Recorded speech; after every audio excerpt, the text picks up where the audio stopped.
everyone, hope you're alright. This is it then, the final stave of A Christmas Carol. We're finally there. Make sure you've got your extracts in front of you, rulers, highlighters, as I say, every single lesson, and then we can begin. Right, to start off with then, let's see how much you can remember of stave 4. So 5 quick questions there. Pause the video like usual, and then you can self-assess using the answers on the next page. Okay, as always then, if you have not got all of them correct, you need to go back through and reread stave 4 or re-listen to it, re-watch it, whatever it is, it makes you helps you understand the plot a little bit more. Otherwise, we can get started with the final stave. So the links are below, as they are usually. You can watch the film to the end, or you can re-watch it if you really feel inclined to. On the chat last week, I put some other links to a different couple of versions as well, so feel free to do that. I'm not sure actually if it's on Disney Plus. I know that they were offering a 7-day free trial, so it might be worthwhile seeing if your parents can subscribe to that. See if it's on there. The Jim Carrey one is quite good actually. Otherwise, have a look at these ones. Right, starting off with then is Scrooge's transformation extract. So there's 4 slides that we're going to be annotating. It starts on about page 65 of your extracts there, and then use the questions in the yellow box to help you annotate it and make notes, and then we'll go through it like we usually do. So this is the first slide, pause here.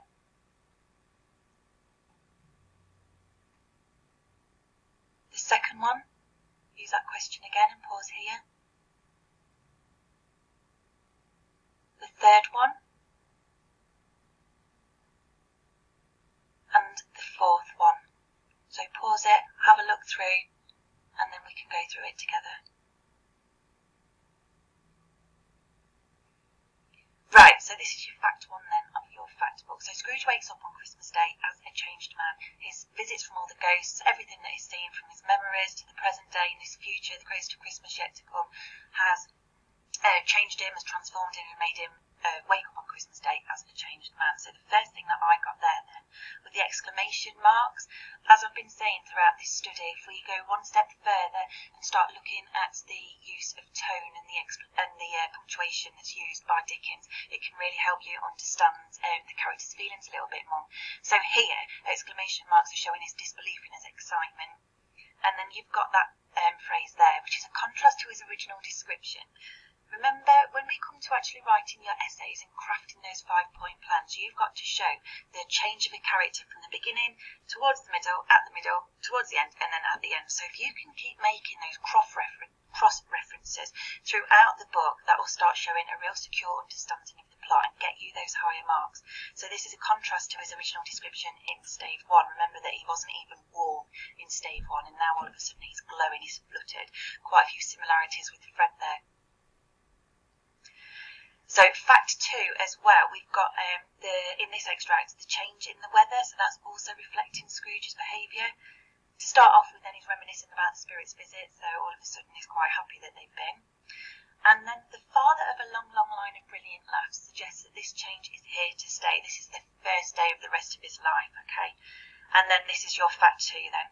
So even the weather is changed, we've got that use of pathetic fallacy again, and also because it is bright, it is clear, it's sunny, that's reflecting Scrooge's newfound enthusiasm. So make sure you've got those, please. And then finally, we've got this conversation between Scrooge and this boy that he's just talking to outside of his bedroom window. So it's showing a change of character. He's not selfish, he's not isolated anymore. Notice that he's actually asking questions as well, so he's actually wanting that conversation to continue. And then he's showing that he thinks his boy's intelligent, he's remarkable, so he's praising their talent. Again, a change of character. So make sure you've added those to your annotations, please.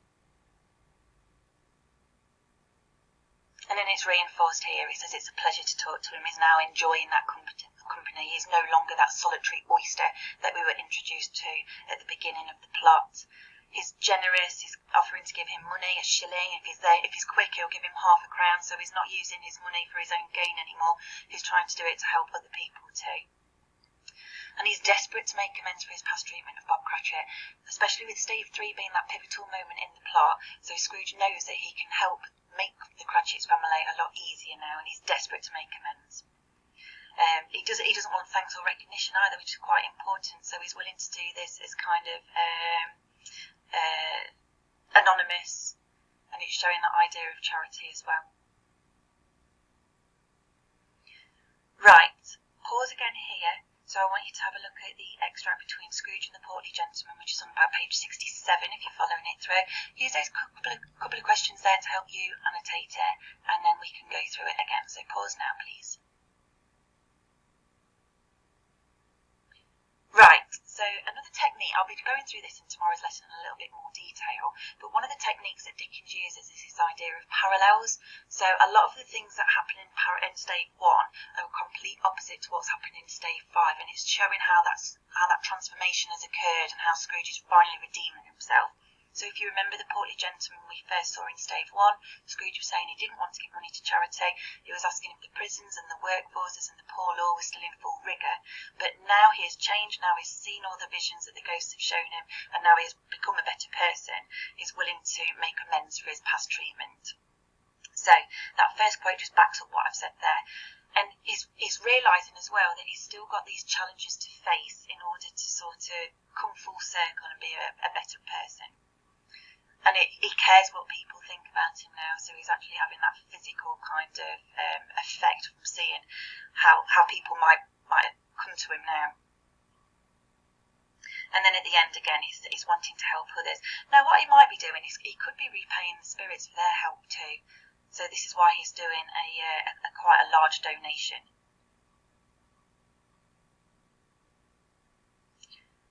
Right, pause again for me here, please. Find this extract where Scrooge and Fred finally see each other. So again, it's another parallel between Stave 1 and Stave 5. Think about how Scrooge has changed and how he's transformed, how his transformation is now complete when he sees Fred. So pause it, and then we can go through the answers together. Here we go then. So Fred's love is unconditional, and again, like I've been saying throughout these lessons, the similarities between Fred and Fan are something that we're all aware of now. So he's welcoming and he's forgiving Scrooge straight away, again reinforcing that importance of family at this time as well. And then we've got this repetition of the word wonderful. Dickens even elongates it at the end there, like wonderful happiness. So Scrooge has been accepted. He's become a lot more sociable. He's enjoying company. He's part of this family now, so he's become back to his family centre. And what Dickens uses here, again going one step further, is a quick narrative pace to show you that enjoyment and excitement. There's so much happening that he just can't take it in. He's so excited to be there. He's so happy. So make sure you've got those before we move on, please. Right, time to pause again. There's 2 slides that I'd like you to annotate, and this is the final sort of redemption that Scrooge needs to go through.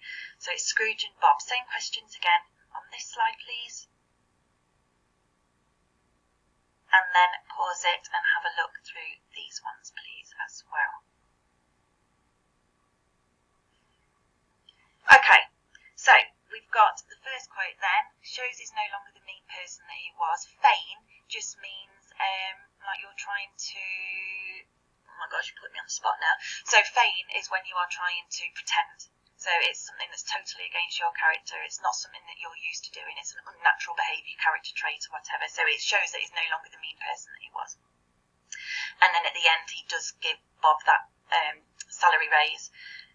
So this is linking in with, again, what you saw in Stave 3. He realises that he can use his money to help the Cratchit family, and it's also linking into that social reform, which I can't believe I've gone for nearly 10 minutes and not mentioned that yet. So Scrooge understands that he can use his money to help others, and this links in with fact 4 from your fact book as well. So his newfound generosity mirrors Dickens' feelings towards the poor and those in need. So at the start, if you remember, I was saying that Fred is kind of the voice of Dickens. Now that Scrooge has gone through this transformation, he is also spreading that message that Dickens says about social reform, striking a blow for that poor man's child and helping those people in need. So he's finally got his message through. The second part of the extract then, so he thinks that Scrooge is acting mad, so he's trembling, he's physically sort of moving. And a straight waistcoat is what people used to use in the olden days, like a straight jacket where you would sort of like tie your arms around you to protect them and if you were going to a mental hospital. Notice as well, for those of you that are high into the top grade, we've got that repetition of the word endeavour again, which was used in the preface and then also echoed by the portly gentleman. So because Scrooge is now using this word, those of you that are aiming for those real high grades, you can start making this reference that Dickens has succeeded in getting even Scrooge to help the poor. So if Scrooge can do it, the most mean, miserly, grumpy person that we've ever been introduced to, if he can change, everybody in society should be able to act the same. And then he finally redeems himself by treating Bob like an equal, with respect, and letting him buy his own little coal scuttle for the fire so he can be in charge of how warm he is. And he is similar now to Fezziwig. Right, the final paragraph then. This is fact 5. So this is where it's like the final part of Scrooge's transformation. He becomes part of those two families, so he's part of his own family with Fred, and then also the Cratchit family welcome him into there as well.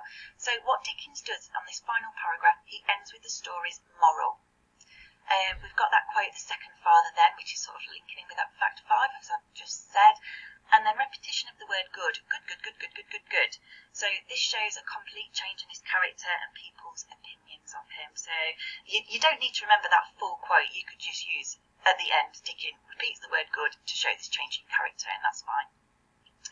What Dickens also uses here when he says the total abstinence principle, it's showing that he never saw the ghosts again, which meaning 1 is showing that he doesn't need any more guidance. He has finally redeemed himself. He is good now. We've also got this play on word abstinence. So if you don't know what that means, if you are abstaining from something, it means that you don't have it in your life anymore, and it's particularly related to alcohol. So it's that pun of the word spirit, if you were thinking about alcohol, and then it's showing that he's never going to become a bad person again, so that the spirits have to visit him. If I've not explained that quite rightly, then just message me in chat and I'll try and do it in a little bit more detail there.